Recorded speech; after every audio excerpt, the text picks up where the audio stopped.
Let me welcome all the participants to this webinar. The webinar is the first one of a series of 3 webinars on the policy package that the European Union, the European Commission designed to reduce emissions in Europe. This first one is on the Fit for 55 policy package, and in particular on the carbon pricing mechanism, which is included in the package and which extend the existing emission pricing mechanisms in Europe. But in reality, the Fit for 55 package is much more general, much richer of contents, and we'll discuss today even other components, other elements of these very important policy measures that the European Commission designed to achieve the minus 55% objective, which is included in the EU climate law. It's a law, and we need to identify the ways in which we can achieve this target. I said that it's the first one of a series. Let me just tell you before forgetting that the next webinar will be on September 13. If you can mark this date on your calendar at 5:30 p.m. and it will be on the implication of the Russian war and the Russian embargo on climate policies and the measures and the decisions and the difficulties that may arise because of the Russian invasion of Ukraine. So the next one is on September 13th. Now let's focus on this one. When we plan this webinar, there were signals that something was not really going right at the European level. Certainly, we were not expecting several weeks ago the last week decision of the European Parliament not to approve the Fit for 55 package, not yet. And today we will hear about what is coming in the next weeks. But certainly we were not expecting such a negative decision, but there were signals that something was not positive. In particular, there were signals that the extension of the emission pricing mechanism to buildings and transports were not receiving a lot of support from the members of the parliament, from the committees of the European Parliament. And so we thought that it was important to meet today, to gather today, to talk not only about the contents of the Fit for 55 package, but also about the importance of the pricing mechanism, of how this extended carbon pricing mechanism can help reducing emissions in Europe. But now there is also the decision of the Parliament, so we will also talk about the implication of this decision and of the way out. How can we design a way out from these complicated situations, which the majority, the so-called Ursula majority, is unable to support a consensus, an agreement on climate policy in Europe.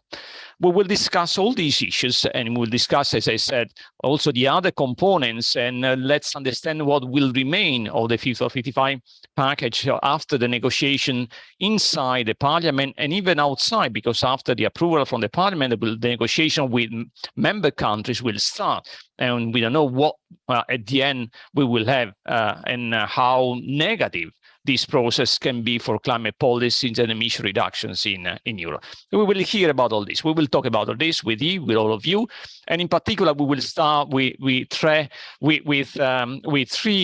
outstanding speakers. First one, an introduction, a more academic introduction from Adrian Fabre, who is a postdoc in climate economics at ETH in Zurich, and then we will move to more practical consideration from Jos Delbeke, who was at the European Commission for many years and is now climate chair at the School of Transnational Governments in Florence, a European Institute in Florence, and also guest professor in Leuven. And Andrea Tilke, who was also for many years at the European Commission in charge of the climate change unit in DG Research, and he's now a professor in Trondheim, in Norway, and he is also one of the advisors of the Italian Ministry of Sustainable Infrastructure and Mobility.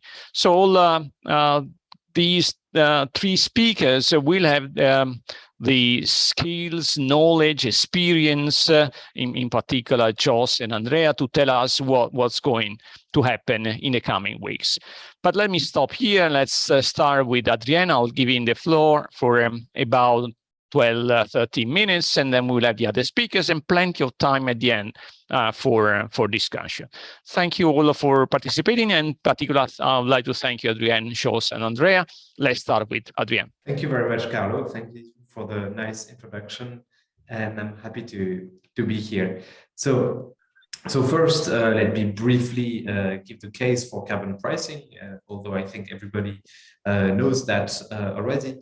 The idea of carbon pricing is that we make the polluter pay, and by having a uniform price on greenhouse gas emission, we do this in an efficient way, because all emissions that are less costly than the carbon price to abate are incentivized to be abated, and those who are too costly to abate at the given price are not. So this is the economic case in favor of carbon pricing, and the main reason why the European Commission wanted to develop a second emission trading scheme, so the ETS2, that would encompass all emissions from heating and transport fuels, so capping this emission at a level that is consistent with the climate targets of the EU. The cap reduces every year, and the quota at the European level is auctioned, so that fossil fuel companies have to pay the price of their emissions. Then they pass on the cost to consumers, who reduce their consumption because of higher fuel prices. And with the revenues from the ETS2, from the auctions, the idea was to help vulnerable households to face the cost of the transition, and to compensate vulnerable households and help them change their equipment. So in a nutshell, I think that the plan of the European Commission was an efficient, fair and binding way to meet the climate targets of the EU for the transport and heating sector that correspond to 40% of EU emissions. So it's a big deal. Now, there are also some limitations of relying only on a carbon price, mainly due to the fact that some people are constrained to use fossil fuels, and some have lifestyles where they do not use fossil fuels. And even for same level of income, there are huge disparities in the consumption of fossil fuels.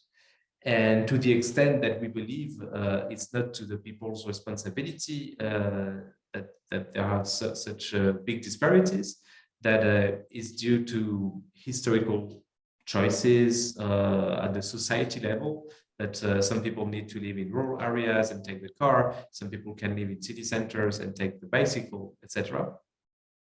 Then having a higher price on fossil fuels create horizontal inequalities, because those who happen to consume few fossil fuel will not pay a higher price, will not spend more on fossil fuels, and those who happen to live in rural areas, in a house that is heated by fossil fuels, they will have to spend more. So this is a reason why the optimal policy package is not only a carbon price, but also complementary measures that would put perhaps a higher abatement effort on sectors with few disparities, like industry, and lower abatement effort on households. So the thing is that the Green Deal, the Fit for 55 package, had this understanding of the need for a package of complementary measures, and it plans many other measures to tackle greenhouse gas emissions, like stricter standards on new vehicles, like stricter standards on new buildings, reinforcement of the first emission trading system, the current one, and plans for agriculture, plans for maritime and aviation fuels, etc. So we can think of the ETS2 as a way to guarantee that emission would be in line with the climate targets, because this puts a limit, binding cap on the emission of heating and transport. And thanks to complementary measures, the price of emissions on the ETS2 would remain low, so that we will not create huge disparities for a given level of income. Now, the European Parliament was concerned that this ETS2 would still hurt households too much, and with the Renew group, the S&D, the Greens, and the Left, they voted for an amendment in the Environmental Committee of the European Parliament that waters down the text completely, because it excludes households from the pricing mechanisms. But households are the bulk of this emission from heating and transport. On top of that, they voted for a price cap of 50 euros per ton of CO2, which is equivalent to 10 cents per liter of gasoline. So it's quite low, and it may not be enough for incentivizing people to reduce their fossil fuel consumption. So in a sense, even before the European Parliament finally voted against the whole text, the version that they were about to vote was watered down and emptied the ETS2 from its substance.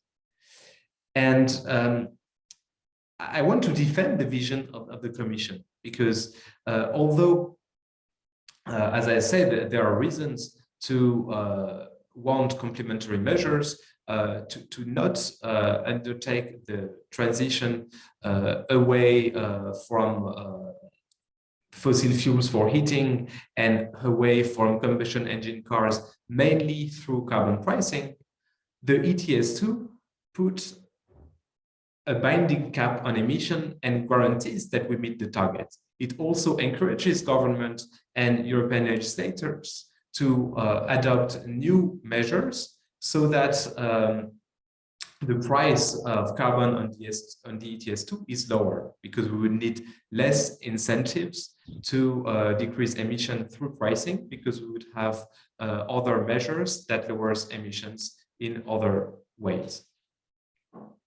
So now the big issue is that without the ETS2, there is no guarantee that the emissions would decrease in line with the objective.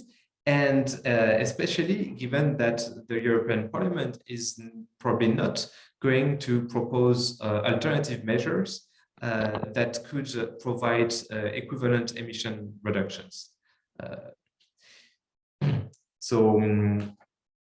Yes, I think I can conclude now by summarizing what I said, that we need this ETS2 to give a limit that guarantees emission reduction, and perhaps to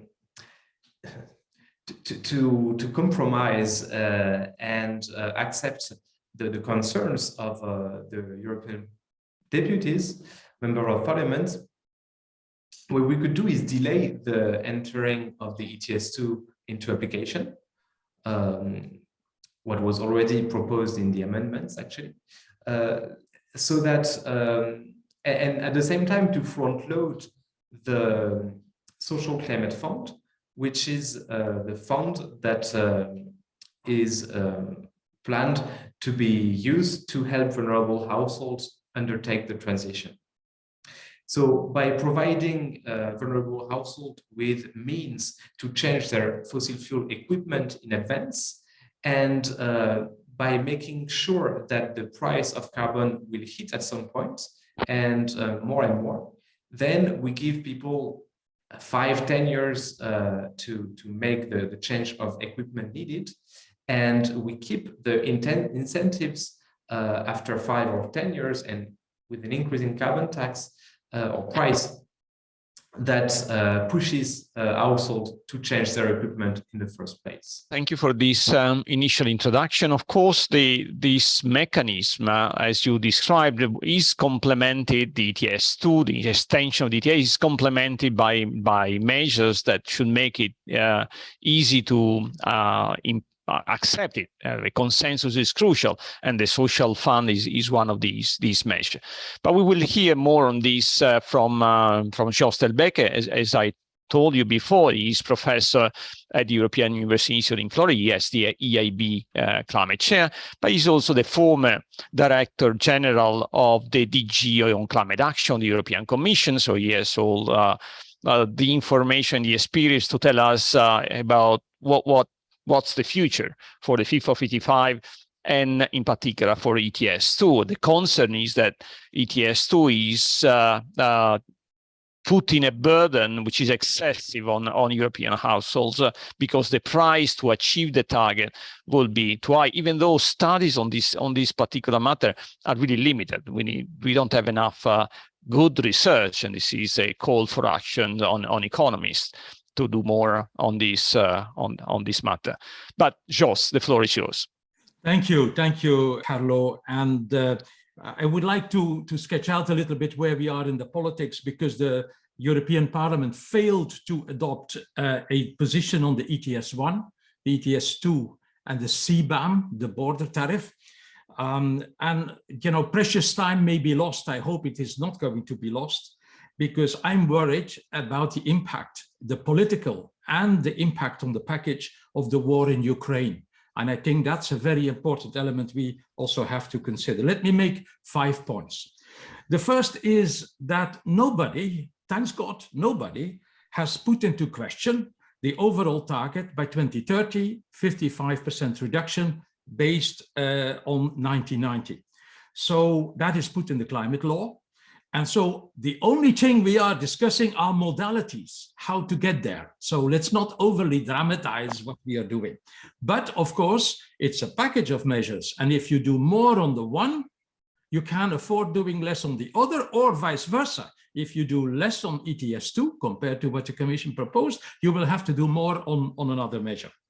Now, what was proposed in the European Parliament, that is under the ETS, that we would have a stricter proposal compared to what the Commission was advancing. The Commission proposed 61% below 2005, and the Greens and the Socialists in the European Parliament wanted to go to 67%, which was then toppled down to 63%, but was giving rise to a lot of uneasiness. But the fact is, it was stricter than the European Commission proposal and is still in line with the 55%. On the ETS2, as Adrien was indicating, that we have a kind of a proposed delay. It would only be on commercial buildings. But I'm going to come back in a minute on that, because the ETS2 is in an environment where there is already a lot of other legislation on cars, legislation on fuels, on energy taxes. So it's stopping up that kind of legislation. And the third element that was delayed was the CBAM, the border tariff, the carbon border adjustment mechanism, that is somewhat delayed, but in particular under the CBAM, whether there is a border tariff, the amount of free allocation would go down. And that was the issue of debate. How fast shall it go down? So that's the context of the debate. And so I would like to make a comment on the ETS, the normal ETS, before I come to the ETS2. On the normal ETS, what was proposed was to accelerate the emission reduction compared to what the Commission proposed. Now, when we look back under the ETS, what was the success of the ETS? It is the switching away from coal towards gas. The fuel switching was very important and was accelerated after the prices went up when the market stability reserve was agreed from 30 to 60 euros per ton. We had a very active fuel switching from coal to gas. But now we are in a situation of war. The natural gas as a fuel switching possibility has gone. It's no longer there. And so reports are indicating that the price level, the carbon price level that we need for fuel switching may well be way beyond 200 euros per ton of carbon. Now, the price today is around 80, 82, 85, but that's already very high compared to where we were. 5 years ago, we had not exceeded the 10 euros. Now we have a price level 10 times that level. But to have the fuel switching working in the situation of natural gas that is very expensive, we need a price of more than 200 euros per ton, according to some 250 euros per ton. Now, I pretend that in the current economic circumstances, that's challenging politically because there is an impact on electricity prices. It's going to be hotly debated. And I think we should refrain from doing more now under the ETS, but level out the effort at least that we, according to the proposal by the Greens and the Socialists, it's to do more now and less later before 2030. But I would say, let's do the opposite, because now we have a war, now we have a problematic situation, now we should do somewhat less and do more at the end of the period without putting into question the 55% and the 61% based on 2005 that was proposed. So it's the modality on when do you do what. And another element that the Commission has been proposing is, and that's very new to the ETS, to use part of the revenues from the ETS, because with the current prices, the ETS is really a cash cow. And the Commission, in its Repower communication, proposed to take 20 billion euros, approximately 250 million allowances, out of the market stability reserve to kickstart investments in alternatives to natural gas.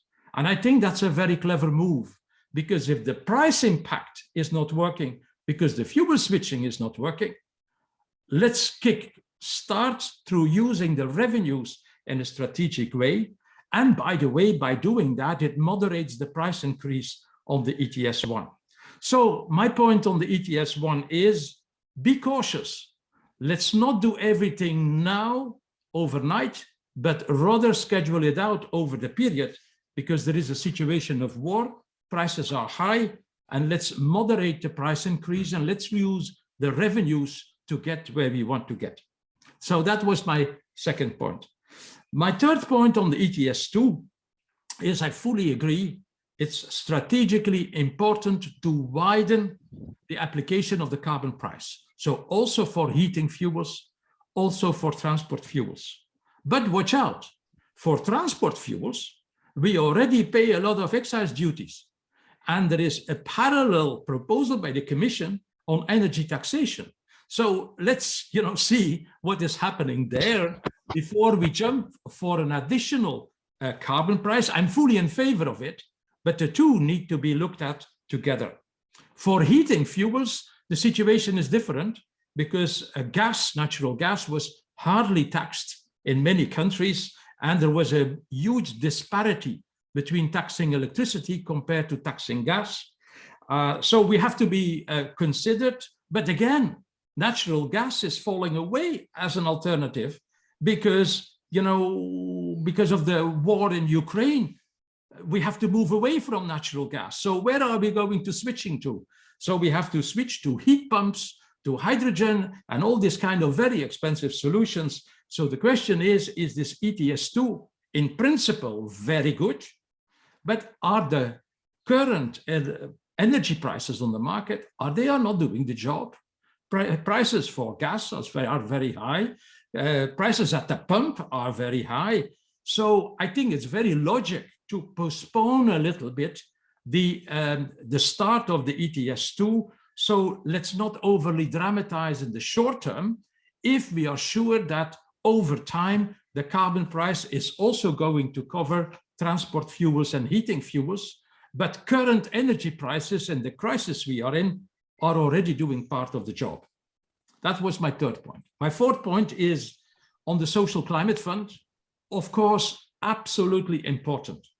The risk we have is that people look at climate policy as a policy for the middle class, in which those falling into the fuel poverty trap are not capable of paying up for the carbon and making alternative investments in energy efficiency and renewables, etc., etc. So the Social Climate Fund is absolutely important to carry perhaps 25, a quarter or a third of the population that is really facing difficulties in the current context of high energy prices. So we must address the distributive issue. We must address also the reskilling of workers, because a lot of workers have to get away from natural gas boilers towards the management of heat pumps, completely different technology. So retraining of workers is really a bottleneck. Also in the construction sector, having energy efficiency for homes is a very sophisticated job. It's no longer the rough and dirty construction facilities. It has to be very well done.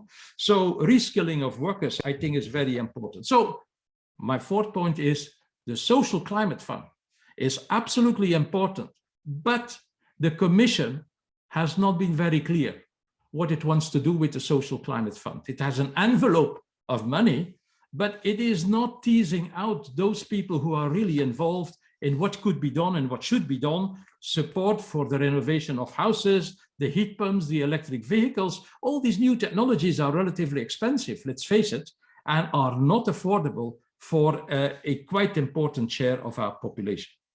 And my last point, my fifth point I wanted to make is that I'm very worried about one of the amendments that were approved in the European Parliament to limit the role of financial intermediaries in the carbon market. There would be controls on the permit, the amount of certificates that are held by one or the other financial intermediary. And that is very risky because we need hedging. We need the services that the financial market is bringing to the market. But again, given the high carbon prices, you know, in some member states, not least in Poland, they are saying, the carbon market is subject to illegal speculation. And we see speculation on the market more than a reduction of emissions. And that is another, another translation, how people are nervous about the high carbon prices that we are currently seeing. And we should take that as a signal that we cannot easily talk about carbon prices of 150, 250, 300 euros. And I think Adrien has been publishing, a number of articles on these high price levels. I would say, no, if we would have today a carbon price of 250, 300 euros, economists may prefer that, but the political, psychological limit is there, and politicians would be put under pressure to perhaps stop the carbon market, to put, a cap on the carbon market, and that would be the worst of all. So I would rather plead for moderation, keep the system intact, not restrict the role of financial intermediaries, but to go for a moderate solution and use the revenues from the carbon market. So as a conclusion, I think it's a missed opportunity that the European Parliament could not agree. But, let's try again. But let's be moderate. The best is the enemy of the good. If we want to do everything now overnight, we may bring ourselves in trouble because there is a war, there is upheaval on energy markets, and this upheaval on energy markets is not hopefully going to take us beyond 2027, 28, 29. So if we would spread out the emission reduction effort equally over the period, we would have done a good job. Thanks very much. Thank you, Jos. Very, very interesting, very important. And I fully agree with you that at least we need some clear ideas on what to do on the social fund, on the relationship between the existing taxation, excise duties, and the forthcoming ETS2, in particular on transport. There are many things that need some additional work, and I believe that this what happened is probably a positive step towards a better design and a clarification on many issues inside the Fit for 55 package. But let's have Andrea Tilke's opinion on all this. Andrea was, as I told you before, the head of the climate change unit at DG Research, and is now struggling in Italy at the Ministry of Infrastructure and Mobility to achieve some of the objectives of the Fit for 55 package, and struggling in particular with the other ministries that have very different views. So, Andrea, the floor is yours, and tell us not only what's your own experience, but how you see the situation that has been created. How can we do with or without the ETS2 to achieve the climate objective? Thank you, Carlo. And I have heard very wise words from the outstanding speakers that spoke before me. Very wise. I guess that we have to be very careful in this moment. It's a difficult moment. It's a difficult situation. Some of the Ukraine war and the political difficulties in some countries have to be very well taken into account. I'm quite sure that the move of some of the members of the parliament to propose some watering down amendments was in some way linked to the fear of having a new wave of populism in Europe. You have to remember that it was due to the little carbon tax on diesel that the yellow jacket movement started some years ago. So it is something that we have to consider very carefully. And the fact of finding ways to front-loading the European Social Climate Fund might be important, but it's more important to try to change the narrative, because the right wing or the populist movements are using any argument about a new kind of taxations as something that so to go against. What is sane in this kind of proposal of the ETS and so on, it is that it is functional for obtaining a scope, and it's a completely different way of so it's a fiscal policy, but it's not it is dedicated to achieving a goal. Now, the ETS sector, by the way, it has shown in the years from the time that when it became active to now, to be a very effective measure to reach the goal of decarbonization. While the non-ETS sectors, I have to say that they were much less, so the amount of emission decreases that we have seen have been variable and not constant. And sometimes the overall decrease of emissions in non-ETS sectors were even more due to other causes.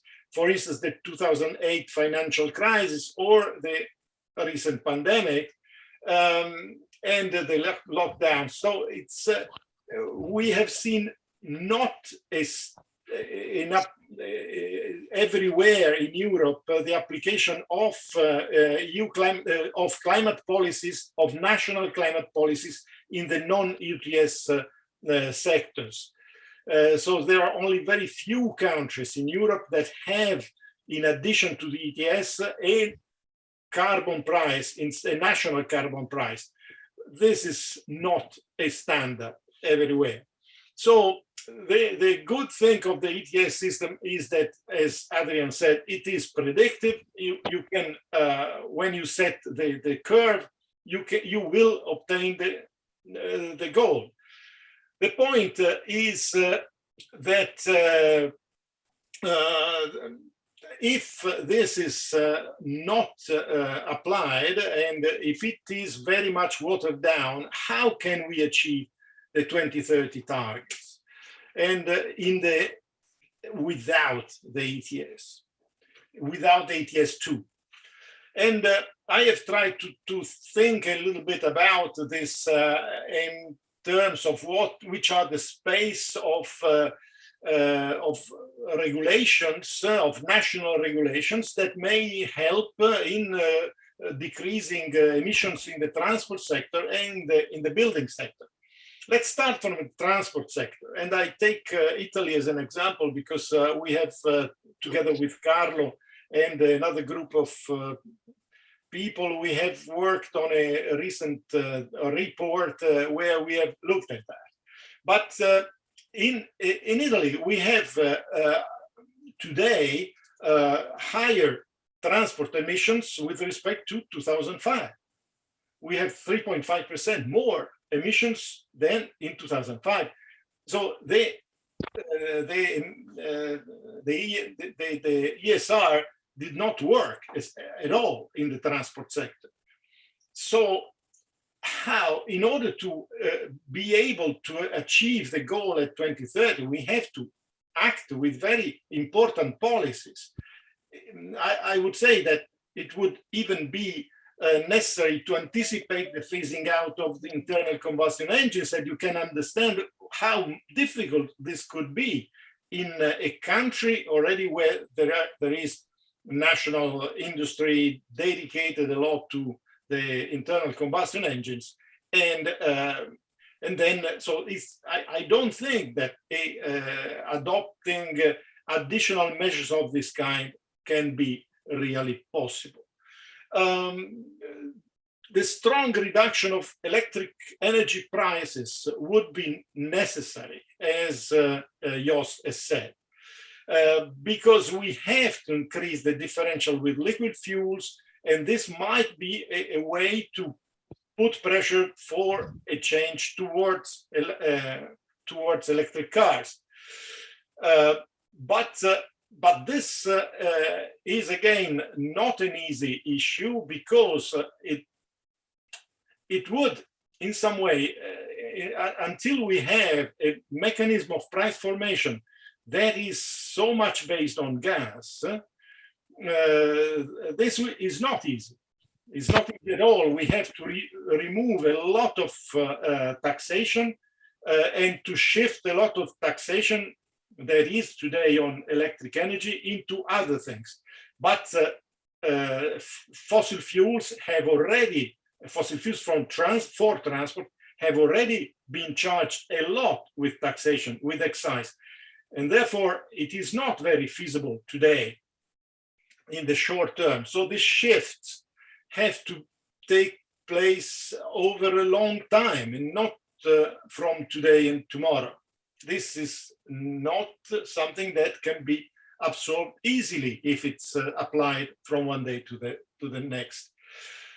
We have other measures that may be, but usually these measures are very much locally decided, like reducing the private circulation in the city centers, but more to impose more. So this might lead to decisions in shifting to public transport and so on. But again, this is a difficult measure because it's not so popular, first of all, and then there is another problem, because if congestion is the problem is to remove traffic. But if the goal is to move from fossil fuel to electricity, this is another story. This other point is how to push for street mobility measures. And again, this can be, for instance, also acted through fiscal policies, because there are circulation taxes in every country, and these circulation taxes have to be based on emissions today. And this is not the standard everywhere. And if this, however, if changing this system is left to the nation, to the single countries, changing this may lead to different differences that are not easy to match. In the building sector, again, there are objective difficulties in imposing specific measures.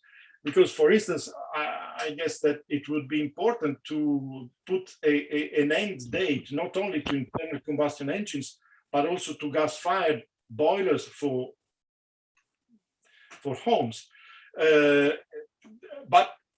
and the switch to heat pumps. What can be a way out, however, and there are similarities to the switching from gas boilers to heat pumps, and the switch from internal combustion engine cars and battery electric vehicles, is that the new technologies cost more, of course, but they have a much lower cost of management and much lower operational cost in time. This might be a solution, because with an overall lower, in average, lower total cost of ownership of these technologies, we might conceive measures to add, that can be added and should be added to ETS2, to the ETS2, but even without ETS2, they should be established in order to support household loans for households that want to change. And this can be in part taken from the ETS fund, from the social climate fund, and it might be an important driver, but implies different, a change also in mentality, in behaviors, because there are countries that and households that tend very much to save money and not to take investment decisions based on long-term costs. So there are other possibilities, for instance, to put a minimum energy efficiency class for allowing a property to be sold. But again, also this is maybe a quite unpopular system. So in my view, the ETS2 is something that could be the least problematic approach, also from a viewpoint of the political risks of growing protests and populist movements, because with the use of and with the recycling of this social fund, with appropriate recycling, we can anticipate and pay back and compensate the inequalities that may be generated. The problem, as Jos has said, is that the Commission proposal is not clear on that. And this is definitely to be worked out better. It has to be worked out better also because, also in terms of the of the inequality adjustment that the recycling can provide. You probably have seen this work that was of the IEP that has been issued some time ago, where it's more or less as you said, that the risk is to have a climate policy as a policy for the middle class, because we have maybe 50% of the population that does not pay so much, and 50% that really pay a lot. And the recycling has to be very strong towards the less well-off. So what can we do? Ways to, let's look into a positive matter. The decision taken by the European Parliament at the end is not so dramatic. It would have been more dramatic if a completed watered down package would have been released. So the point of returning the discussion to the Commission, it's maybe good. However, we have to use so the experts and researchers and those who have who study these issues have to open a dialogue with policymakers and have to engage with policymakers very much in order to, and maybe have to engage as well with the Commission in order to suggest actions from the Commission side in order to propose and to open up possibilities for a more appropriate distribution of efforts among member states, or for an opening towards measures that may lead to keeping the ETS2 proposal safe.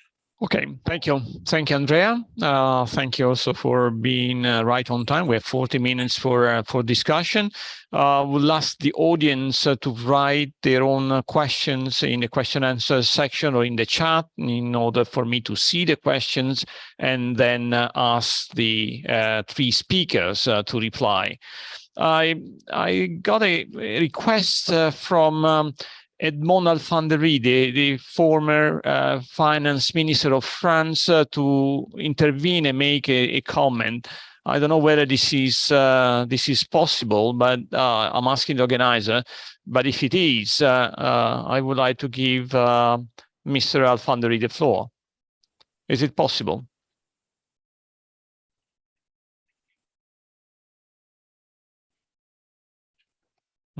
Maybe not. Well, let's see what's going to happen. I'll ask the CEPR organization to check whether this is feasible. In the meanwhile, I would like to ask you two basic questions from Kathleen McTeague. One is about inflation. How do we expect private citizens to pay these taxes in the face of 8% inflation, even though the ETS2 will enter into force in 2026? So there is time for inflation to vanish, but still there is this issue of the relationship between the price increase of energy induced by these mechanisms, the additional taxes to be paid through these mechanisms, and the possible impacts on inflation. How can we stay on target and manage expectation without losing momentum? That's the Kathleen's questions, which is close also to the questions by Emery Corrie. They say, how can we prevent a gilet jaune effect? How can we prevent a loss of consensus, in particular by governments who need to implement these measures at the national level and may lose support, lose consensus because of the gilet jaune effect of these policies, because citizens don't understand why we are doing all this, and they perceive just the short-term cost of these measures. let's answer this one first, and then we will move to the next one. So who would like to start? I can. Okay, go. Adrian. Okay, then so I'll try to answer all the questions, including one from Jack Zedla in the chat. So first, so I studied myself people's attitudes. I started by studying people's attitudes in France during the Yellow Vest movement. And right now I'm conducting a survey in 20 countries all over the world to understand what policies people support, what climate policies they support, and why. And from what I've learned, I think people misinterpret what the Yellow Vests were about. People think that the Yellow Vests protested against carbon tax, which factually is true, right? It was triggered by rising fuel prices, and this was the motive for the first protest in 2018. But the Yellow Vests didn't stop when Emmanuel Macron announced that they will freeze the carbon tax at its current level. It means that the motivation of the Yellow Vests was broader. They were protesting for more purchasing power and for more democratic institutions in France and against the elite. And we also see that in our survey. So people in all countries are extremely opposed to the same type of carbon tax that was introduced in France, where the revenues were kept in the general budget. And coincidentally, the government repealed the wealth tax. But yeah, so the carbon tax introduced by the French government was regressive. Poor households were paying more in proportion of their income. But what is proposed by the Commission in the ETS2 is actually progressive, because the Social Climate Fund would ensure that vulnerable households are compensated and are helped to change their equipment. And these types of revenue use, with this type of revenue use, there is a majority support for carbon tax. This is what we see in the surveys. So I would be more concerned with a green vest if in 2030, the European Union misses its climate targets, which is possible now that that the ETS2 is given up, and you know, people are really do want ambitious climate action and would protest if we don't have it. Now, answering the other questions, how will citizens pay the price facing inflation? Keep in mind that the ETS2 would enter into force not before 2026 from the Commission's proposal, but could be even postponed by 2 or 3 more years. So hopefully we won't have such high inflation by then. Also, to answer Jack Delplat question and comments about the Social Climate Fund, I think it is well defined by the European Commission. So the idea is that 75% of the revenues of the ETS2 would accrue directly to the member states where the emissions are done, and 25% go to the Social Climate Fund. Then this 25% is allocated to member states according to a complicated formula. But if you do the math, you notice that this formula ensures an equal right to emit per capita through the European Union. So in a sense, it's a way to redistribute money from rich European countries to poor European countries. And without the ETS2, without the Social Climate Fund, we would lose this equitable burden sharing of the efforts. And why do I say it's well defined? Because each member state has to come up with a plan to protect vulnerable households and help them change their equipment.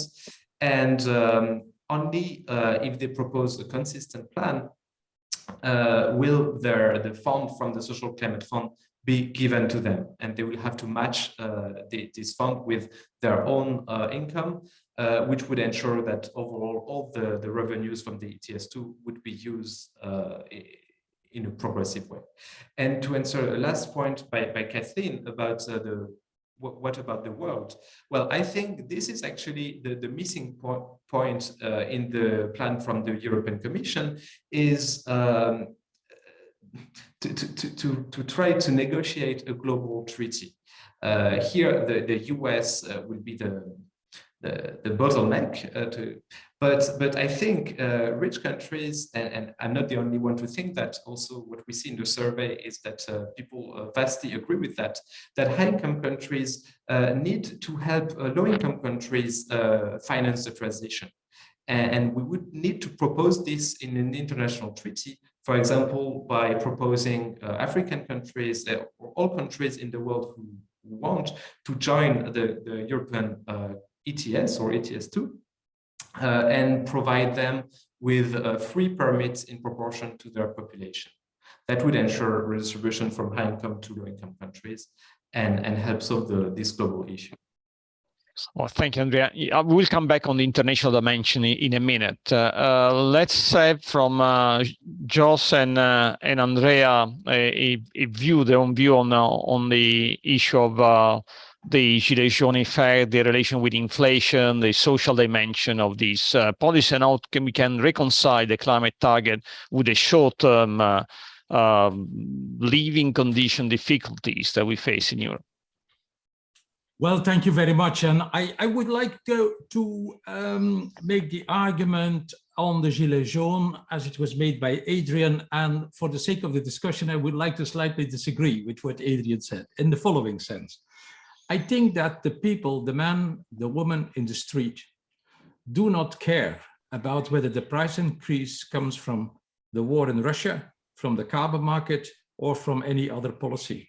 They are just reacting on the fact that the price at the pump, is going up, and they are less sophisticated. Now, I think also we have to admit that every policy, including the energy transition, is going to have inflationary impacts, because we are going to encourage some things and discourage some other things. And the net effect may be that the transition is going to happen. So given these circumstances, what should we do? I think where I'm very worried is that the energy prices that we are currently seeing today, predominantly due to the upheaval on energy markets and the war in Ukraine, is going to be neutralized by horizontal policy decisions, where all the incentives, also the positive ones that come out of this higher energy prices, are going to be neutralized. I see governments reducing VAT rates. I see governments reducing excise duties at the pump. I see governments capping the electricity prices. I think these are horizontal measures that are not rational in the current context. What we should do instead is to focus and alleviate the effort of those who are in need, those falling into the poverty trap, and have these reductions of taxes just for them and not for the whole society. I mean, I think the energy transition will have to be made direct, will have to be paid for, in one way or the other, by the higher income classes. I mean, they have to pay for it, and they can afford for that. I do not see that people are today driving less yet, or driving smaller cars. I mean, people are just taking the brunt, and that's the way it should be. Through the war in Ukraine or through our climate policies, energy is going to be more expensive, and we have to face up to that reality. But for the social impact, those who have no means to refurbish their houses, to have transport that is catered for in rural areas where people are relying on an old diesel car, etc., we have to face up to that reality that is part of life. But it is not by addressing politically those realities that we have to relieve the taxation and the energy price pressure for those who can afford it. So my biggest worry today is that we have too many horizontal policy interventions in the energy market that are benefiting too many people instead of those who really are in need. To put it even stronger, you could even say that the impact of the ETS2 is today being realized through the high energy prices that we are having. The drama is that the revenues go to Russia and to the major oil players. But the incentive for energy efficiency, the incentive for making savings on energy are coming through the price. The point is, as it is not through policy, we are not able to recycle those revenues internally in the European society. So the Gilets jaunes question is very complicated politically, but let's face the problem where it lies, and let's not go for horizontal measures that risk killing all positive incentives that are also very necessary today, and in the end, maybe more important than what is currently being proposed on the ETS2. Thank you, Jos. Andrea, do you have a comment on all this? Well, very little comment, because what I heard is wise as before. And the point is that I am very scared of because it's true that, as Adrian said, that the reasons behind the Gilets jaunes movement are broader and are more also France specific, but it's not fully true in the sense that I feel that there are political parties that are ready to put fire on every possibility of they find in terms of creating instability. And now we have a big risk as well, because some of these parties are even connected in some way with what is happening in Russia, and they have links. I see some geopolitical problems being generated by the fact itself that Europe has taken the lead in moving towards climate neutrality. And this is something that is creating by itself a problem. And part of the Ukraine invasion may even be connected in some way to our political decisions towards the climate. So I would stay very, very attentive on how we move and how we and we have to work very much more on the narrative and on the translation of the policies for the general public. Because it is true that mostly people look at this, what they spend, what is the outcome, what they remain at the end of the month. And if they have gaps, they don't care if the tax that has been applied, it goes into the general funds or it is used for a scope. This is not very... Andrea, I'm asking another question. You will start first this time. This is coming from Sampo Filainen. It's an easy one if you have a crystal ball. What's going to happen next? Well, after the decision, the European, what do you expect to be next outcome of the negotiations in Brussels? Next decisions?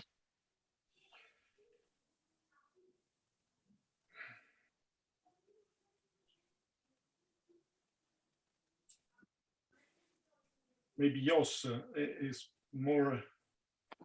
Is closer to the Brussels negotiation. Jos, what do you think?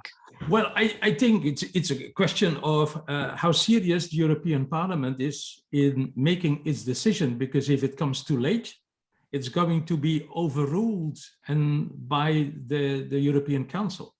And I think to some extent, they were not making things easy for themselves. By not going for a deal now, they may lose precious time.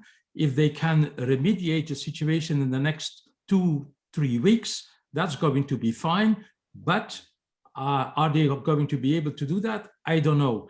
But in any case, the Parliament needs to sum up its position. The Council is about to make and sum up its position.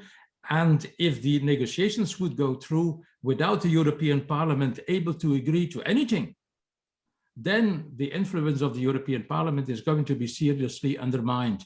And I think that is a wake-up call for the institution as such.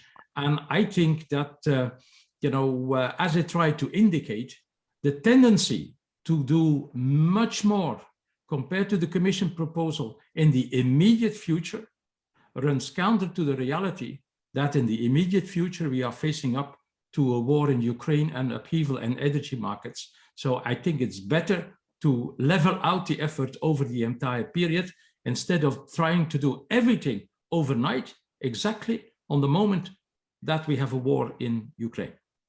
But I see that Edmond Alfandery has the hand up. Yeah, and right, exactly. So if we are able to get Mr. Alfandery, it would be nice to have his view on this in this political dimension. Indeed, he has both roles, the political one and the business one, because in his career he has been both. So if we can have Edmond Alfandery and let him speak. Okay, do you hear me? Yes, perfectly. Yeah, go ahead. Perfect. Thank you very much. Thank you for giving me the floor, and thank you for this excellent discussion. As you know, I have created, and Jos knows it better than anyone, because we had this discussion before the COP21, he remembers, in his office. I am very much in favor of the price of carbon. And I think that the price of carbon is probably the best incentive, and you share my view, obviously. In the long run, not in the short run as we see it actually. And this is the dilemma, and this is a very big difficulty. And the second difficulty is that when you increase the price of carbon and you want to make it efficient, then that might have some social impacts, as we saw it in the Gilets upheaval. So, coming from that point, I should say that I think that ETS2 is much more complicated than ETS1, because ETS2 is supposed to have an impact on the behaviors of the people, direct behaviors on the people themselves. And you need to have a price of an increase in the price of carbon, which is high and which has social impacts, because as we know, the most affected are I should say the less wealthy people, or the poorest people, if you prefer. And so I think that what is important actually is to succeed at ETS1, at the ETS as it has been launched in 2005. And actually, I think that the price of carbon has increased very much, and that's a good thing, even though I think that probably the past should have been a little bit less high. But anyhow, it's a success. And I think that we should not give signals that weaken ETS1. And I come to REPowerEU and to the decision of the European Commission, or to the proposal of decision, because it is still under discussion, of putting on the market of the reserve stability, the market stability reserve, 250 million tons of CO2. And saying that it will bring resources to fund renewables. Obviously, everything which pushes renewables is good, but also because in this present state of the energy crisis, it is something useful to push fossil fuel and mainly coal.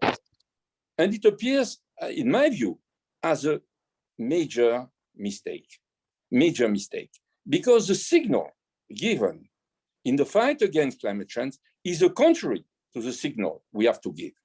Why? Because in the ETS, what is the objective of the ETS? As Jos explained, it is obviously to succeed in reducing by 55% the emissions of carbon. But if we want to succeed the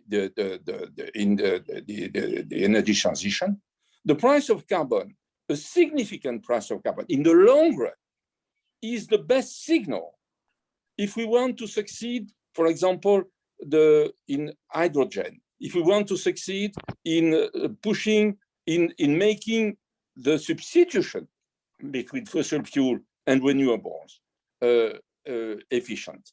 And that, in my view, and when you say to the people, and the NGO, by the way, saw that very clearly when you look at their reactions, many of them, WWF and many others. When you say to the people, okay, there is an energy crisis, we need to strengthen the energy production in the European Union. So we need coal today, and so we will put on the market more emission permits. And so, what is the transmission mechanism? The price of carbon, the price of carbon. And that is extremely dangerous because it is exactly contrary to what has to be done. What has to be done is to show in the long run that there is an objective in terms of price of carbon, and that the European Commission will do what is necessary in order for this objective to be attained in the long run, not in the short run. In the short run, much more complicated, as we see lately with the energy crisis.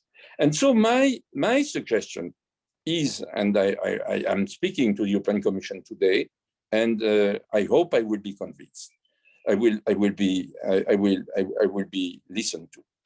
My point is that inside the functioning of the ETS, we should not only target the quantities, but we should introduce a signal, which is the price of carbon in the long run.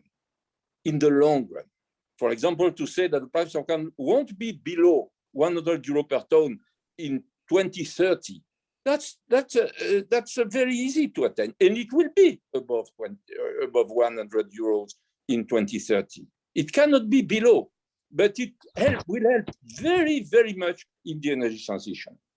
And in the meantime, you can have a movement in the price of carbon.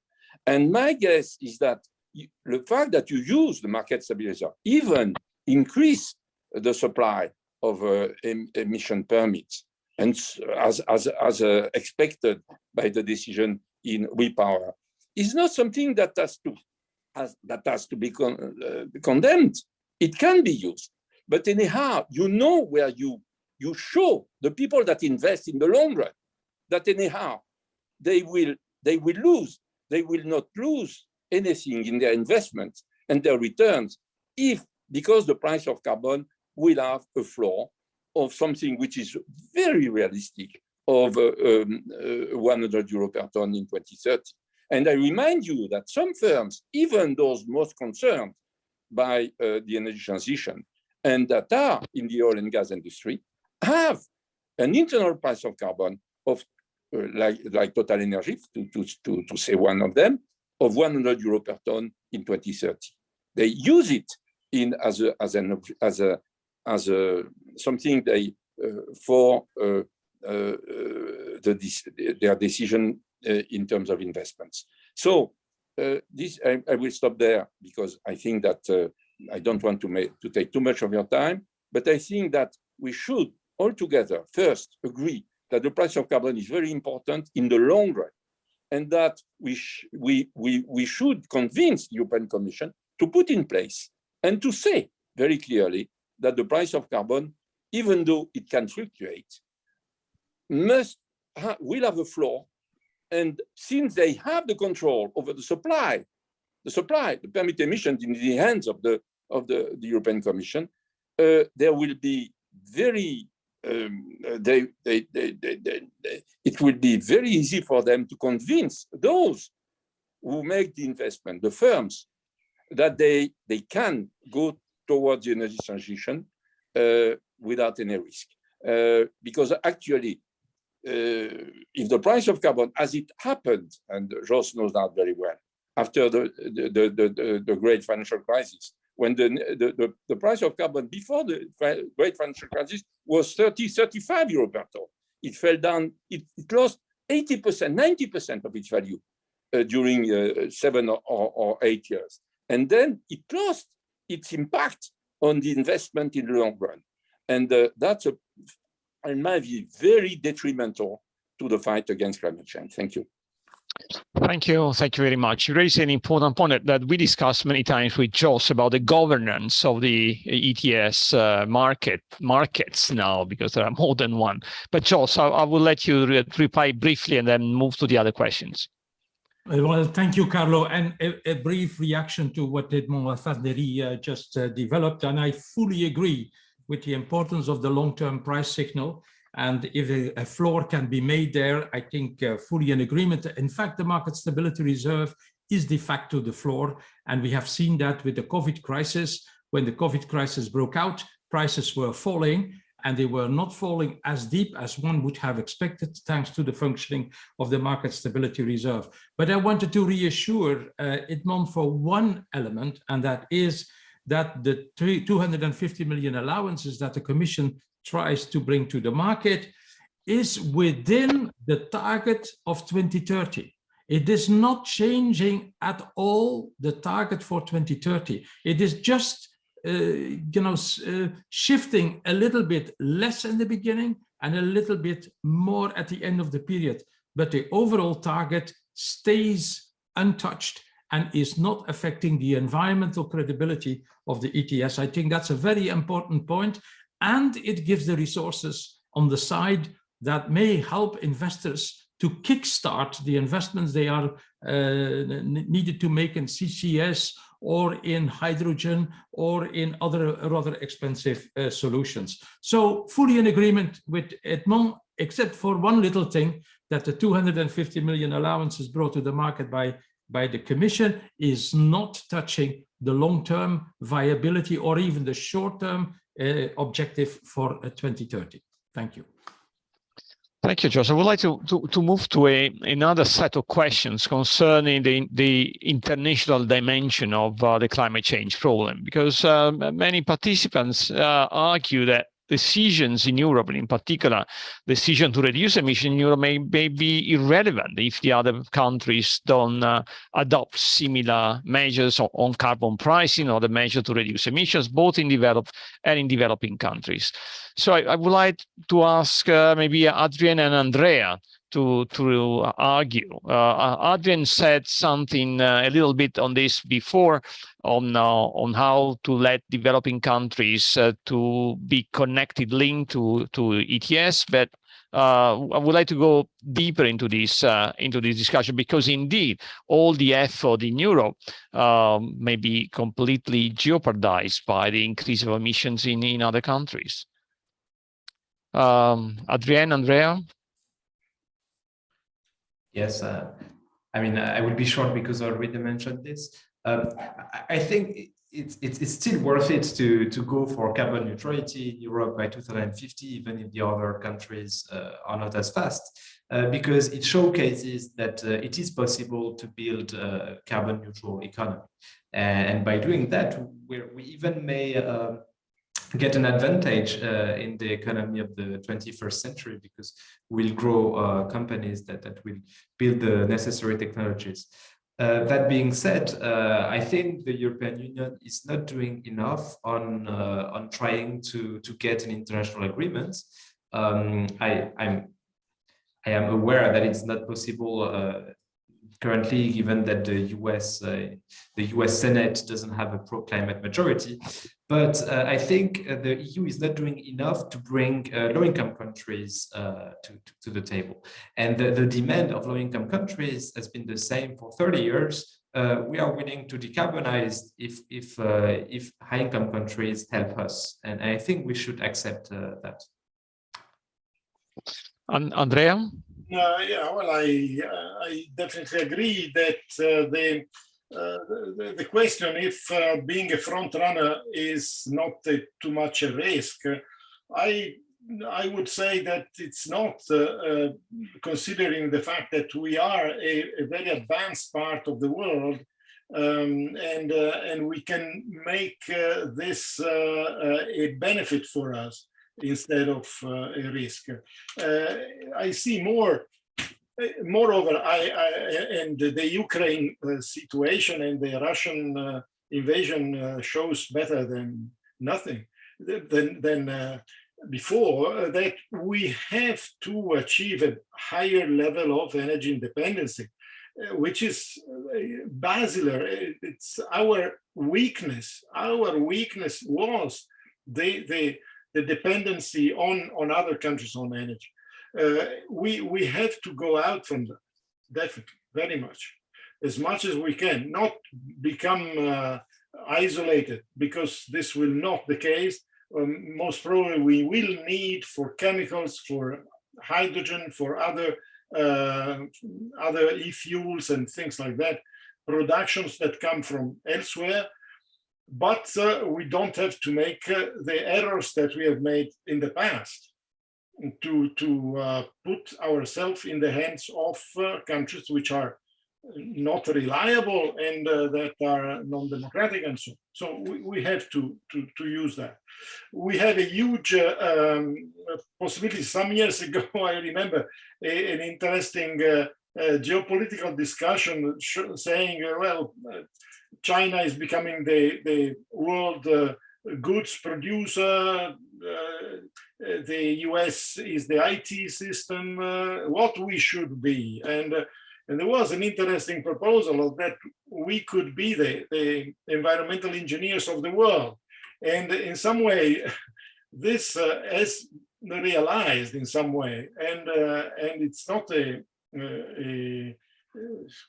well, it was and it is consistent with a very steep increase of these markets and the role that we can play there. On top of that, we have to add that the current crisis of globalization will change many other things in the future.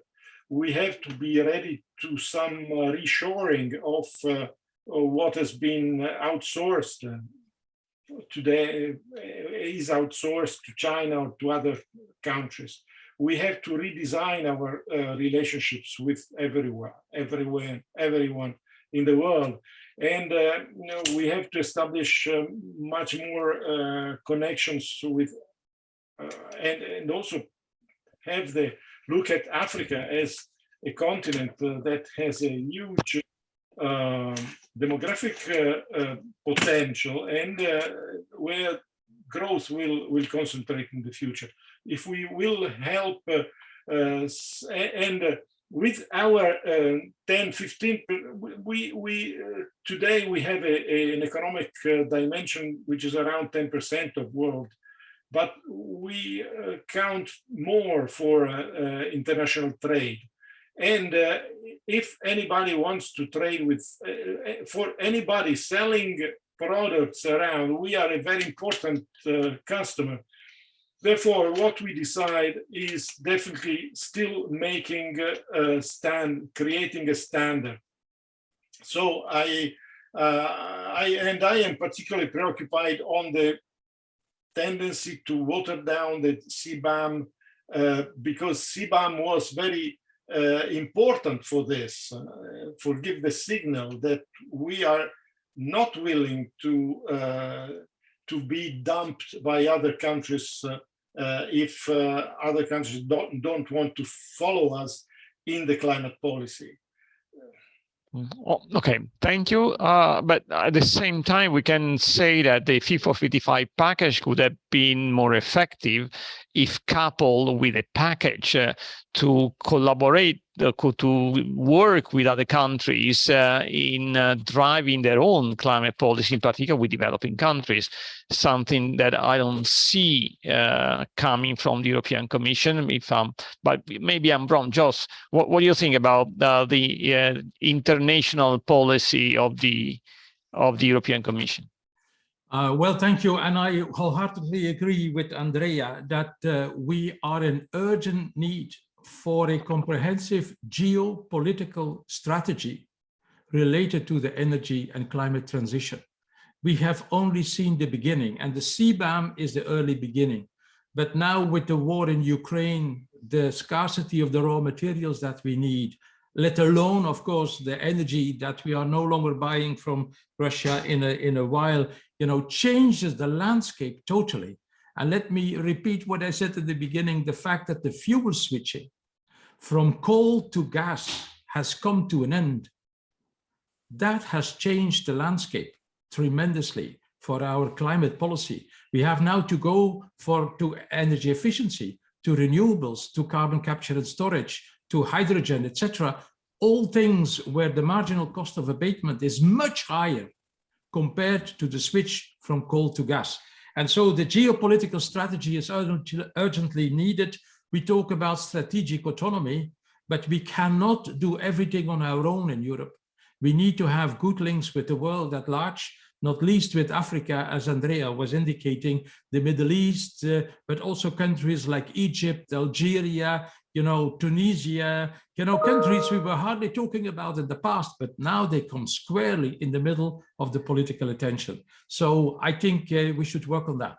We have, with the CBAM, we are only at the beginning of that new chapter of the international dimension of the climate and energy transition. Right, in particular because CBAM is just a stick. Probably we need many carrots as well, not a stick only. Exactly.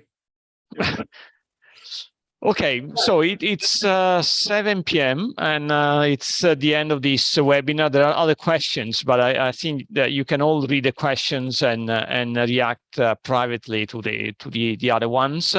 I would like to thank all participants, and your active participation has been very useful for the success of the seminar. And I would like to thank the three speakers, all the comments, your ideas, I believe are very useful and will be useful for those involved in the policy process, both in Brussels and at the national level. So thank you very much. Don't forget to attend next webinar on September 13 on the implications of the Russian embargo and the Russian war. Thank you all and have a nice evening. Bye. Thank you very much, Carlo. Thank you again. Bye.